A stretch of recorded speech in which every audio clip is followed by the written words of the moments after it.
You know, I said that this is a pivotal year for Rochester as well as us, the Giving Circle. What do I mean by that? Well, here's what I mean. If you think in metaphors, you know, if you look at us, our history, where we've come from, what we are today, and where we want to go, if you use a sports analogy or a metaphor, you think of rookies and veterans. 5 years ago, 6 years ago, we were rookies.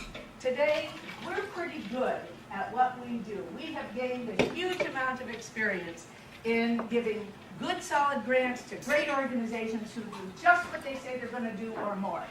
And if you think of a business model, you know, for any business organization, there's a startup phase, and then there's a second stage, and that is where we are today.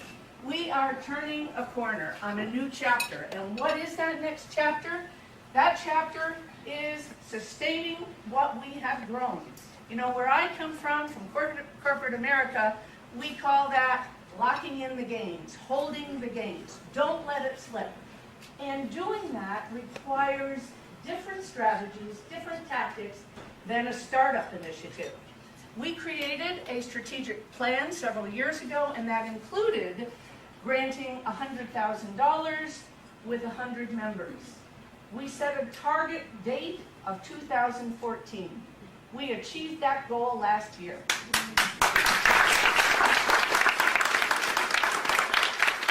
And so more and more we realized that we are no longer that startup. We need to address some other issues to make sure we lock in those gains and we sustain ourselves and we continue to grow. And so we will build on the foundation. We will be able to go beyond. To that end, we have started a strategic team. And that team is going to work from the end of summer through the end of the year, and we will report back to you that new strategic plan at our business meeting in January. So, do I have any question as to whether or not we can complete the second chapter? Absolutely not. And absolutely not if we continue to do exactly what we are doing here this morning, which is providing grants to very strong organizations. So, I'm going to take a moment to give a much recognized hand of appreciation to our grant making committee. These are the women who are your investment team. They make the choices, they do the reviews, they do the site visits to determine who will be our grantees this year. And so I would like the co-chairs as well as the entire committee to please stand. We would like to applaud your work this year.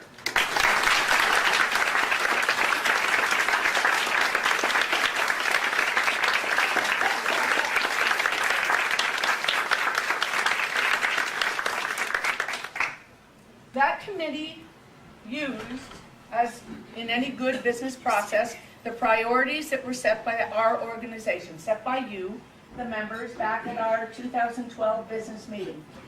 The particular focus that they all have in the reviews of grants, they focus in on the outcomes. What are the clear, measurable, sustainable outcomes that each of these grants provide? That enables us to track that grant, the efficacy of the grant, to follow our money, to report back to you how your investment actually is doing. And so, as a result of their work, I present to you our 2013 grantees, 11 organizations, many of whom are old friends. You know, as we looked at this year, we realized that the theme is sustainability. Sustainability in our community, to keep our initiatives, our relevant initiatives going. Sustainability for us, maintaining, holding the gains. Sustainability for the programs that we fund year after year to help women and girls move closer to economic self-sufficiency. So you will be seeing many old friends. I'd like to ask representatives from the grant committees, once we review your grant, please come up. Paula will present you with the check. And so I start with one of our best old friends, the American Association of University Women. This is an organization that has been here since the late 1800s.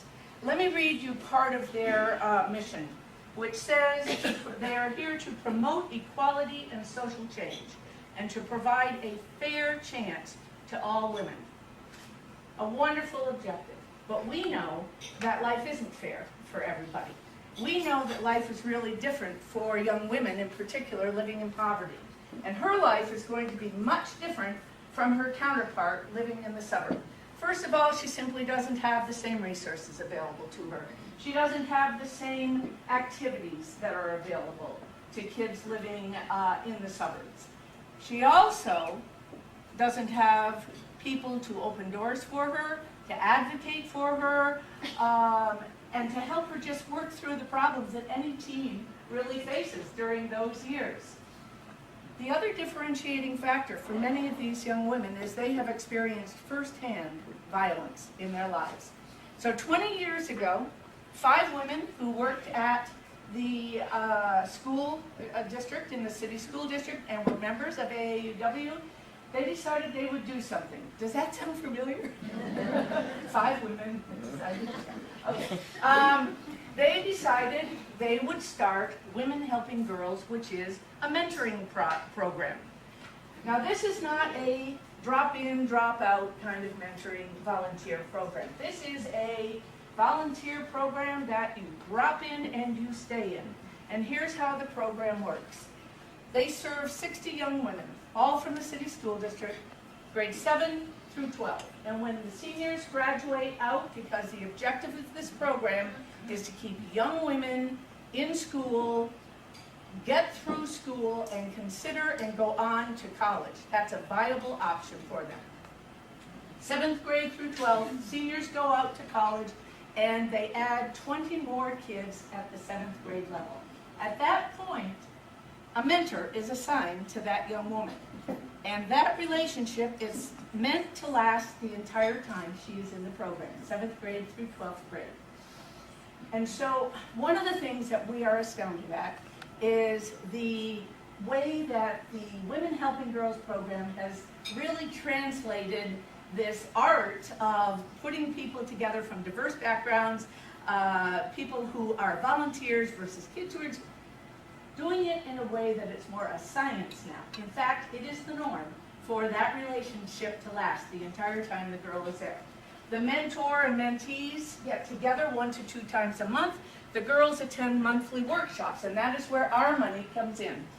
We are supporting this year a new curriculum called Envision Experience. It is a program that helps girls visualize what they can and will be, and then gives them experience-based training to expose them to those areas that have to do with career, college, leadership, problem solving, financial independence. And one of the things we like the most is to focus on STEM disciplines, exposing young women to what an education in science, technology, engineering, or math, what that translates to with regard to career and income. So how have they done with this program? Let me share that with you. In the past 7 years, long-term results, 95% of the young women who are in this program graduate, and of that 95, 91% go on to college. We are thrilled to... Okay, our next grant goes to Borenken Dance Theater. This program was formed 30 years ago by Nydia Padilla Rodriguez, who also was a school administrator, and in her previous life, she was a professional dancer for Darth Vader's dance troupe, the original one, Bottom of the Bucket Butt. And Nydia, just as those other school administrators, saw what was happening with young women who were dropping out of school, getting pregnant, not completing high school, and certainly not going on to college. But her focus was on young Latino women. And so that demographic, just so you know, more than any other graph, it has the highest dropout rate, the highest suspension rate, the highest pregnancy rate of any demographic in the school system.